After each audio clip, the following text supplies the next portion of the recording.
There is no relationship with Allah if I am constantly disobeying Him. Literally, what I am doing, I am cutting this relationship. I am doing it. He never give up on me at all. Doesn't matter what you did. Doesn't matter what sins you have done. You know the famous hadith, the man who killed 99 souls, and he came to a righteous man, taking from him an advice. I killed 99 people. Do I have hope? And he said no. So he killed him. And now they became 100. And then he saw somebody, and that person said, leave this place. Actually, a lot of lessons from this hadith.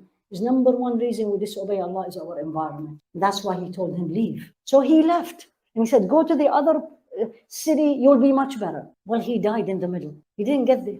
And the angels disputed, where do we get him? And Allah said, measure. If he was closer to the city he left, he's a sinner. And if he was closer to the city he was going to, then his repentance is accepted. And guess what Allah did? That's why I was telling you, Allah will never give up on you. Allah changed the earth, and Allah is capable. And He moved the earth to be closer to Him. So Allah never gives up on us, but we give up on ourselves.